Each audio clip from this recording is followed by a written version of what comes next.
Il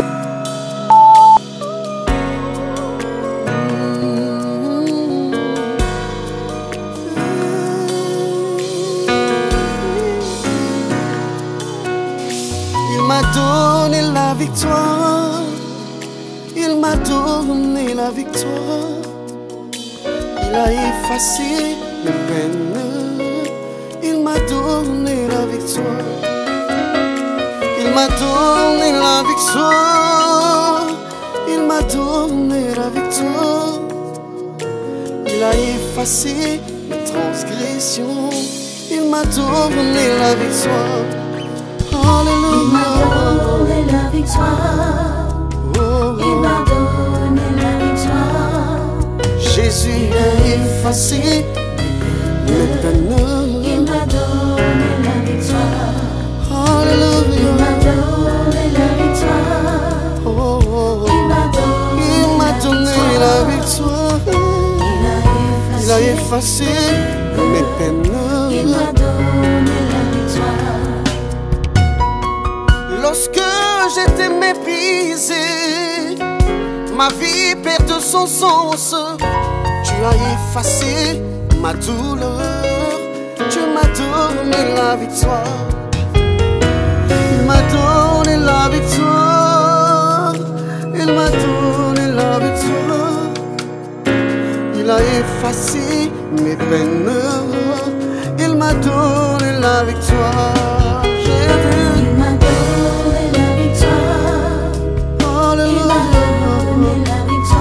La victoire, il a effacé mes peines. Il m'a donné la victoire, la victoire. Alléluia. Il a effacé mes peines. Il m'a donné la victoire. Écoute ça. Il a changé mon histoire. Jésus a changé mon histoire. Jésus a changé mon histoire. Il a changé mon histoire. Il a essuyé mes larmes. Jésus a changé mon histoire. Il a effacé mes peines. Jésus a changé mon histoire. Il a changé mon histoire. Il a changé mon histoire. Il a changé. Jésus a changé mon histoire. Il a changé mon Il a histoire. changé mon histoire. Il a changé. Jésus a changé mon histoire. Il a essuyé mes larmes. Jésus a changé mon histoire. Bonsoir à tous et bienvenue dans notre tout nouveau programme Portrait, un programme où on vous donne la parole, on s'intéresse à vous. Et ce soir, je ne suis pas seule, j'ai un invité spécial, Yann. Merci d'avoir accepté mon invitation. Merci de m'avoir invité. Donc ce que je vous propose, c'est que vraiment on puisse faire plus ample connaissance, que tu puisses te présenter, peut-être à nos amis qui nous regardent, nous dire qui tu es, qu'est-ce que tu fais dans la vie. Je m'appelle Yann, j'ai 36 ans, je suis marié, je suis père de 2 enfants, donc l'aîné Samuel qui a 6 ans et la petite dernière Salomé qui a 6 mois. Pour la partie professionnelle, je travaille sur une plateforme téléphonique au profit de compagnies d'assurance. Très bien, merci Yann. Je t'ai invité ce soir pour qu'on puisse discuter ensemble de ce temps de confinement. C'est vraiment un temps particulier que chacun d'entre nous, nous avons vécu. Se retrouver du jour au lendemain coincé entre les 4 murs de sa maison. Comment as-tu vécu ce moment? Comment ta famille a vécu ces quelques jours? On l'a très bien vécu, ça a été un moment de répit presque. Dans la vie quotidienne, on est souvent absorbé par des tâches un peu futiles. Là, on a vraiment pris du temps pour nous reposer, pour la famille, se recentrer sur nous-mêmes. Donc c'était plutôt un temps positif pour vous? Très positif. Oui. Très. Tu aurais aimé rester confiné encore plus longtemps? Alors pour l'instant, j'ai envie de te dire oui, mais quand les restaurants sont de nouveau ouverts, je ne pense pas. D'accord, bah oui, c'est sûr, certainement. Du coup, pendant ce temps de confinement, même si ça a été plutôt positif pour toi et pour ta famille, je suis sûre qu'il y a des choses qui t'ont manqué. La famille, les amis évidemment, les sorties resto par exemple. Ouais. Mais sinon, le reste, ça m'a même permis de faire le tri dans du temps que je passais peut-être sur des tâches qui n'étaient pas intéressantes. Donc pour toi, ce temps, ça a été vraiment de te recentrer sur l'essentiel. C'est ça. D'accord, très bien, très intéressant. Et donc, quand tu nous parles des amis, mais tu pouvais quand même les appeler, tu arrivais quand même à garder un contact avec tes amis, ta famille?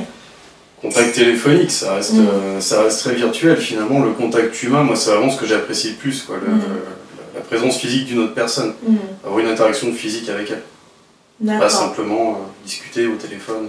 Ouais. C'est pas assez à mon sens. Oui, tu as besoin de ce contact-là avec les autres, bien sûr, on en a tous besoin d'ailleurs, et je pense que c'est quelque chose qui nous a vraiment beaucoup manqué aux uns et aux autres, de pouvoir se retrouver ensemble, et c'est vrai que c'est des moments importants. Et par rapport du coup à ta vie avant le confinement, il y a beaucoup de choses que tu faisais, hein, j'imagine, tu devais être quelqu'un d'assez actif finalement. Et moi, j'aimerais qu'on puisse parler vraiment de quelque chose de particulier dans ta vie, qui t'est arrivé il n'y a pas si longtemps que ça, il y a quelques mois. Oui. C'est ta rencontre, tu as fait une rencontre spéciale il y a quelques mois. Est-ce que tu peux nous en parler? Ouais, enfin, sans rentrer dans le détail forcément, mais ouais, j'ai une rencontre très atypique. Et c'est ce qui m'a motivé à franchir le pas pour laisser Jésus entrer dans mon cœur. D'accord. Donc, tu as rencontré le Seigneur il y a combien de temps à peu près? Ça fait 5 mois. Ça fait 5 mois que j'ai pris la décision de me convertir. Donc, du coup, on comprend 5 mois en arrière. Très récent. Voilà. Et dans ta démarche avec le Seigneur, du coup, il s'est quand même passé quelque chose. C'est que tu voulais aller plus loin. Tu voulais aller plus loin dans ton engagement. J'ai émis le souhait de me baptiser. Je suis allé voir le pasteur Boisseau justement pour lui en parler. Et on avait commencé avec d'autres personnes à faire les cours de préparation au baptême. Ce qui était complètement stoppé du coup par le confinement. Et comment tu l'as vécu du coup, cet arrêt dans ton projet, dans ton élan, j'imagine, hein, enfin, pour être passé par là, tu viens de rencontrer le Seigneur, tu es tout feu, tout flamme, tu découvres de nouvelles choses, tu as envie de te faire baptiser, et bim, tout s'arrête. Confiné, les églises sont fermées. Comment tu l'as vécu? Comment tu l'as interprété? Déçu, évidemment. Dans un premier temps, je peux pas cacher ma déception. C'était vraiment quelque chose que j'attendais. J'en avais parlé à ma famille, à mes amis, et certains venaient justement pour le baptême, pour ce jour, ce qui reste un jour de fête évidemment. Et donc du coup, ça a été un grand coup d'arrêt, une grosse déception. Et après, en y réfléchissant un peu, je me suis dit, oui, c'est reporté et non pas annulé. Donc, déjà, la différence, c'est ce fait-là. Et puis après, c'est pas grave, c'est une étape dans une vie de chrétien, à mon sens, d'être baptisé. Donc c'est-à-dire qu'autre chose, après, il y a encore plein d'autres choses. Donc c'est simplement reporté. C'est reporté. Voilà. Très bien. Et du coup, tu nous parles de ta famille, de tes amis, que tu leur en avais parlé et qui se préparaient à venir. Donc tu as un arrière-plan plutôt chrétien, ta famille est purement athée. D'accord. Ok. J'ai pas de chrétien dans ma famille. On n'est pas de tradition chrétienne. Et du coup, comment tu as rencontré le Seigneur si dans ta famille, personne n'est chrétien, tes parents ne sont pas chrétiens? J'ai rencontré le Seigneur grâce à ma femme. On a eu un moment où c'était pas évident au sein de notre couple. C'était même plutôt le chaos, il faut dire ce qui est. Et elle, justement, a fait le choix de se tourner vers Jésus, de vivre différemment, de vivre comme une chrétienne. Et ça a complètement apaisé, ça a complètement ramené la paix dans notre ménage. Et à partir de là, moi j'étais encore resté aveugle jusque-là. Je voyais, pourtant je me rendais compte que mon quotidien changeait, dans le bon sens. Mais je pense que je voulais pas encore réellement ouvrir les yeux. Puis j'ai eu cette rencontre atypique qui m'a clairement mis un coup de pied aux fesses, et qui m'a confronté pour le coup à ma propre bêtise, et aussi à mes propres oppositions. Et c'est là où j'ai ouvert les yeux, puis j'ai décidé de franchir le pas. D'accord. Et je me souviens, c'est vrai que ta femme a franchi le seuil de l'église il y a de cela à peu près 2 ans, ouais. Hein, à peu près. Et qu'est-ce qui a fait, parce que après, toi tu as eu ton cheminement, mais qu'est-ce qui a fait que tu es venu à l'église pour la première fois? Alors la première fois où je suis venu à l'église, c'était pas du tout dans la bonne démarche. Marie avait été honnête avec moi en me disant voilà, qu'elle allait à l'église, mais que c'était pas une église catholique, et elle m'a parlé justement des évangélistes. Et elle y allait aussi avec Sam, et je me suis senti d'avoir un droit de regard, si on attend les évangélistes, de ce que moi j'en entends, je sens pas que c'est très sécurisant pour ma famille. Donc ma première démarche était de me rendre à l'église pour voir ce qui s'y passait et comment étaient les gens qui étaient là-bas. J'avais un peu cette... pas un peu, j'avais complètement cette appréhension qu'ils soient engrainés dans une secte, finalement. Donc je me suis rendu à l'église, j'étais très déçu, j'ai trouvé que des gens normaux. Donc j'ai pris sur moi, je ne te cache pas, grosse déception. Enfin, pas défaut, en plus très sympathique. Enfin, de plus, très sympathique. Donc ça a été la première fois, et puis bon, j'ai commencé un peu à prêter l'oreille à ce qui se disait, enfin, ce dont parlait le pasteur. Puis les choses ont commencé à me parler. Et il y a aussi un moment où j'ai plus la dynamique et la démarche d'aller à l'église parce que j'accompagne. C'est vrai qu'aussi des fois Marie me proposait, sans jamais me forcer d'ailleurs, elle me proposait: est-ce que tu veux y aller? Je disais oui.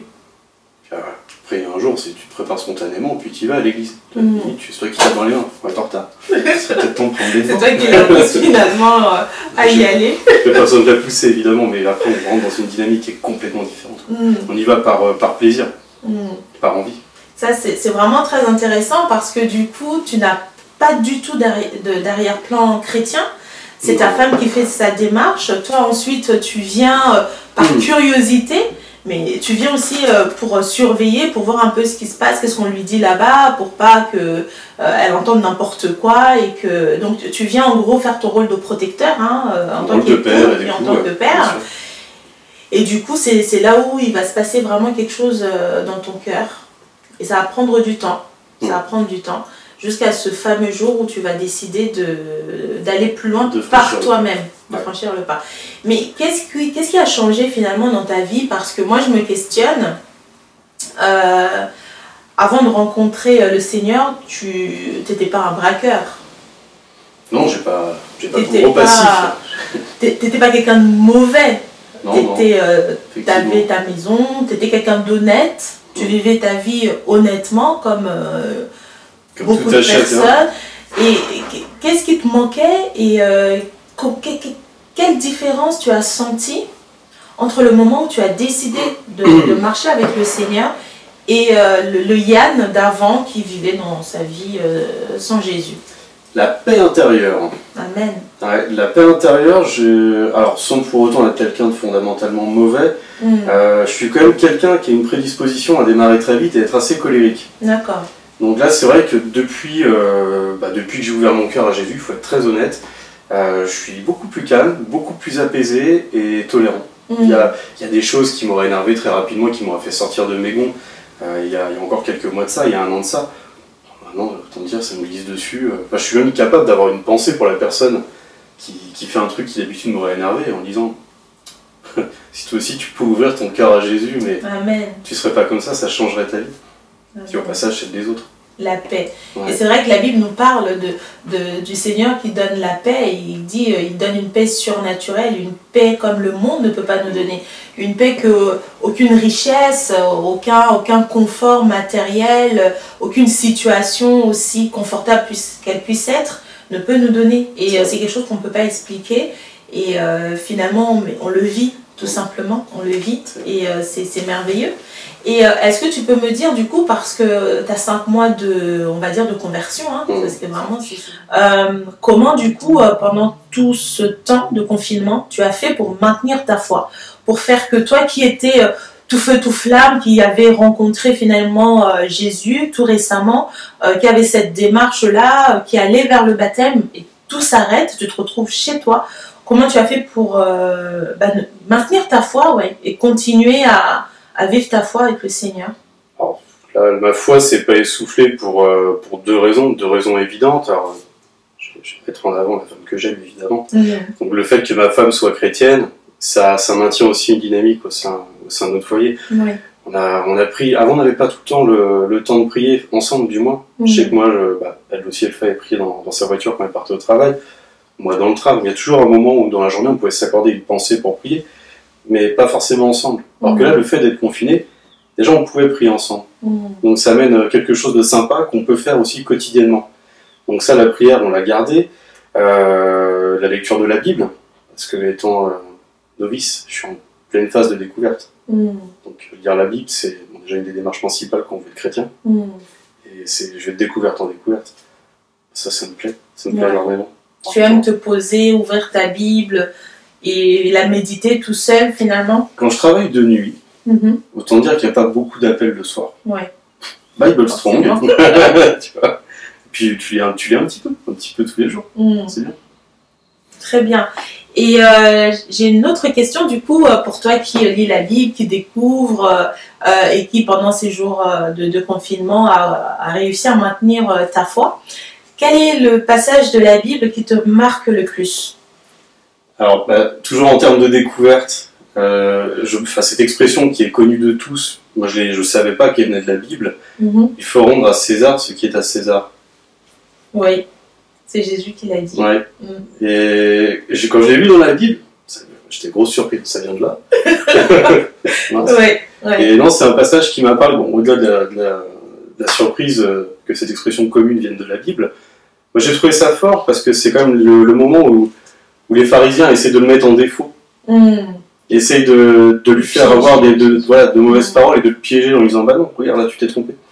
Sauf qu'il n'y a aucune faille et personne ne peut s'engouffrer dans la faille puisqu'il n'y en a pas. Mm. Et puis ça ramène aussi à autre chose où, par rapport à la valeur de l'argent. Tu vois, ça c'est de l'argent, c'est pas la vraie richesse, c'est les valeurs, on s'en fiche. C'est complètement. Ouais, ça m'a beaucoup parlé. Surtout là par rapport à une époque où on traverse qui est quand même très matérialiste. Mm, mm, mm. Le fait que l'argent finalement, la vraie richesse c'est spirituelle. La vraie richesse, c'est celle du cœur, c'est pas les deniers pour César. Cela, il devrait intéresser personne. Mm. Voilà. Ouais, des richesses éternelles qui sont là-haut. Oui, c'est avec là où le la valeur. Seigneur. Ouais. Ouais, Le c'est reste, vrai. Tu as appris beaucoup de choses pendant ce temps de confinement. Maintenant qu'il y a le déconfinement, même si on est dans la phase 1 et que ça va aller tout doucement, qu'est-ce qu'aujourd'hui tu as envie de garder maintenant qu'il y a le déconfinement, de tout ce que tu as appris, de tout ce que tu as médité, on va dire, pendant ce temps, qu'est-ce que tu as envie de garder et de poursuivre? Les temps de prière qu'on s'accorde, Mhm. ça me paraît essentiel. Donc là, pour l'instant, on n'est pas en phase 2, effectivement, donc c'est toujours jouable. Mhm. Mais j'espère qu'on pourra durer dans le temps. Mhm. Puis après, ma vie de chrétien, clairement, ne fait que commencer. Donc, je sais pas, j'ai un chemin qui va être tracé, j'aurai des choses à faire, plein de choses à apprendre, évidemment. Donc, ouais, je pense que là-dessus, ce sera une nouvelle vie au sein d'une ancienne vie. Ouais. C'est très Donc de vraiment maintenir cette dynamique Ouais. que tu avais au sein de ta famille, finalement, d'avoir du temps de se retrouver. Mhm. Et c'est vrai que dans la vie de tous les jours, on peut être pris dans nos activités, le travail, ainsi de suite. Et finalement, on a du mal à arracher un peu de temps pour passer un peu de temps en famille, à prier. Et c'est vrai que si on l'a expérimenté pendant ce temps de confinement, de pouvoir le garder. On y prend goût. Ouais, c'est vrai. Ça fait C'est beaucoup de terrible, bien on y prend goût. de pouvoir se ressourcer, de se dire non, il faut qu'on se fasse violence. Ouais. Et qu'on prenne vraiment ce temps-là, on Ouais. se pose, on ouvre la Bible en famille, on prie en famille et on cherche la face de Dieu en famille. Très bien. Et donc j'imagine que du coup, pour toi, ce que tu attends avec impatience, c'est le déconfinement total des églises. Ouais, puis par extension dans l'idée, parce que je vois que tu veux en venir, le baptême. C'est Ouais. vrai, ouais, bien sûr, Oui. j'attends avec impatience. Ouais. Je sais qu'il n'y a pas encore de date, il n'y en aura pas avant quelques mois, c'est évident, mais bon, je m'arme de patience, mais ça arrivera, ça arrivera. Puis après, quand on est chrétien, le baptême, c'est jamais qu'une étape finalement, donc ça n'empêche pas de continuer. De continuer de vivre ta foi, c'est pas parce que tu n'es pas passé par les eaux Oui, du baptême que ça c'est fait. pas une finalité. Ouais, C'est pas une finalité en soi, le baptême. Mm. C'est une étape peut-être, mais pas la finalité. c'est bien. Bah, tu as compris beaucoup de choses, je trouve. Vraiment. J'ai eu un bon prof. Ah oui. On va pas faire sa pub. Très bien. Et quel est le message finalement que tu aimerais peut-être adresser aux personnes qui nous regardent là ce soir? Qu'est-ce que tu aimerais leur laisser sur le cœur? Déjà, continuez à prendre soin de vous parce que c'est pas fini, donc ça reste encore le plus important. Prenez soin de vous, de vos proches évidemment, et puis gardez la foi. Faut surtout ne rien lâcher et qu'on continue à avancer ensemble, même si pour l'instant on se voit pas physiquement, mais on va tous dans le même sens malgré ça. Donc Dieu vous bénisse, puis en espérant qu'on puisse se revoir bientôt pour un baptême et puis une agape après. Amen.